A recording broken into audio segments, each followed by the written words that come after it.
है। तो नाज़रीन, हम क्योंकि लिबर्टी में मौजूद है और यहाँ पर एक बहस छिड़ी हुई है दुआ ज़हरा के हवाले से। सर बताएं क्या कह रहे हैं, दुआ ज़हरा के केस के हवाले से क्या डिस्कशंस हो रही हैं? बेटे, मैं एक बाप हूँ। मैं अपनी बेटियों की इज्जत को भी जानता हूँ, अपने बच्चों के मकाम को भी जानता हूँ। जहाँ तक दुआ ज़हरा का जो केस है, इतना बड़ा इशू बना, कराची, पंजाब, हलचल, यू चीफ जस्टिस, सो मोटू, फलां ड्रामेबाजी हुई। उस बाप से ये पूछा जाए, ये तू इससे निकालना क्या चाहता है?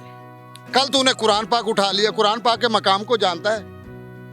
कुरान पाक तू क्यों सर पे उठा के क्या बताना चाहता है? सच, अगर वो बच्ची ने भाग के शादी कर ली, किसी तरह भी कर ली, तो तू खुदारा ये मीडिया पे आके क्यों ड्रामा कर रहा है? और मीडिया वाले, ये हमारे इतने बड़े कानूनदान बैठे हैं, ये उनसे पूछते नहीं है भी ये ड्रामा क्या है, ये सीन क्या, इतना टाइम क्यों ज़ाया किया जा रहा है, या कौम को किस तरफ ले जाना चाह रहे हो? बेटियों की इज्जत को नीलाम करना चाहते हो?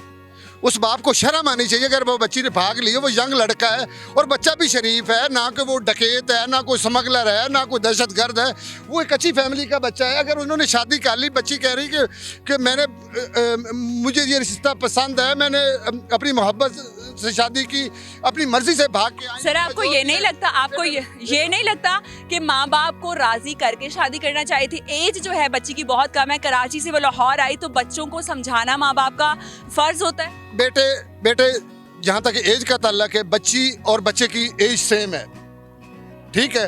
अगर हम एज को लेके बैठ जाएं, खुदा ने खास्ता अगर बच्ची को वापस कर दिया जाता है, तो उसकी वारंटी कौन देगा कि उसका बाप उसको मार नहीं देगा? या क्या उसका फादर उसको बेचना चाहता है, उसको कैश करवाना चाहता है?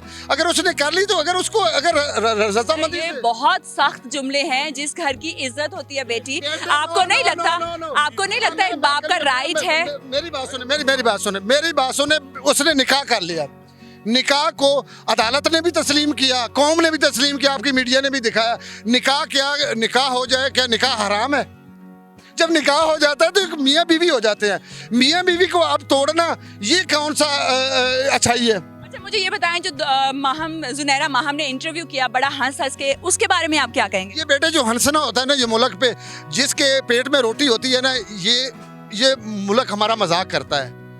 ये उन लोगों से पूछे जो मुश्किल में होते हैं, ये जिनके बनी होती है, उसको अच्छी एक राय दे देना, इसमें कोई बुराई नहीं है। बेटा, मैं एक फादर हूँ, मैं उसको मैं उसकी कोई इज्जत नहीं उछाल रहा।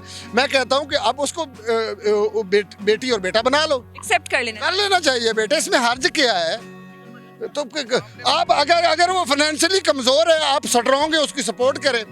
अल्लाह तो खैर चले, इसमें क्या बेटे, ये हमें रल मिल के ऐसा करना होगा। और हम तो खैर अनपढ़ लोग हैं, हमारे मुल्क के बड़े बड़े समझदार हैं जो मुल्क को चला रहे हैं।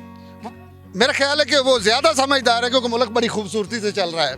किस पॉलिटिकल पार्टी को सपोर्ट करते हैं? बेटे, अब हमारी कोई पार्टी नहीं रही, अब तो हमारी जो है ना भूख है ना, वही पार्टी रह गई है, वही सब कुछ है। किस पार्टी को वोट दिया था? पार्टी तो मैंने पीटीआई को दिया था। अब नहीं देना? क्यों नहीं देना है? उसकी वजह को उसके 3.5 साल में मैंने उसकी करप्शन देखी ही नहीं है, क्योंकि कोरोना आ गया, उसके वो गुरलमुल हो गया।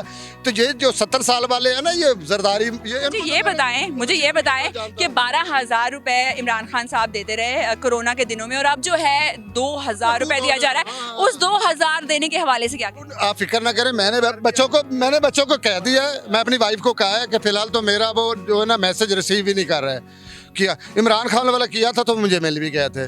तो खैर 12,000 12,000 इस महंगाई के कोई माने नहीं रखता। लेकिन कोरोना में सब कारोबार बंद थे। लेकिन जो ये 2,000 है, ये मुझे बहुत इंपॉर्टेंट है। मैंने अपनी वाइफ को कहा कि फिक्र ना करें, मुझे 2,000 शबाज शरीफ दे रहा है, मैं उससे घर भी बनाऊंगा, क्योंकि मैं रेंट पे हूँ, क्या मैं आज़ाद हो गया हूँ।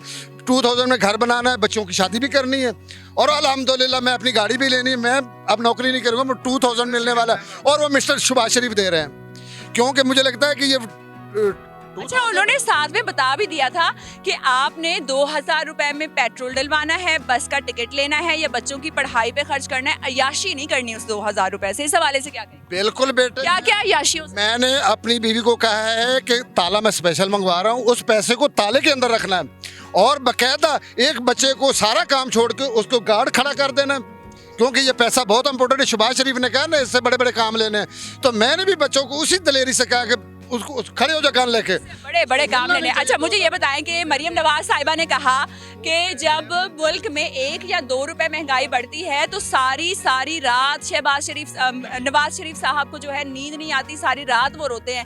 तो अब महंगाई जो है कुछ दिनों में बहुत ही ज्यादा बढ़ गई है। नवाज शरीफ साहब किस हालत में होंगे इस वक्त? बेटे मैं आपको नवाज शरीफ साहब की बात बताऊं, बड़े सुकून में है। वो सुकून पसंद आदमी है। जब अच्छे लोग वो होते हैं, मुखलिस लोग वो होते हैं कौमों के साथ जो मुश्किल में भी साथ होते हैं और अच्छे वक्त में भी साथ होते हैं। जब आप कौम मुश्किल में है और वो आराम में है, अब कौम उसको पहचान गई, उसका जिक्र करने की क्या ज़रूरत है। वो भगौड़ा है। प्लेटलेट्स कम नहीं हुए? प्लेटलेस कम की उन्होंने, प्लेटलेस है ही को नहीं उन्होंने लोगों से। ये चीज़ें होती तो उनके अंदर गैरत आती, खून के अंदर गैरत होती है। जब खून सफ़ेद और बेकार हो जाते हैं उनके अंदर गैरत ख़त्म हो जाती है। बेटे आप किस ये करते, ये सब ड्रामेबाज है। ये हमारा सिस्टम ड्रामेबाज है, ऊपर से लेकर नीचे तक सिस्टम ड्रामेबाज है।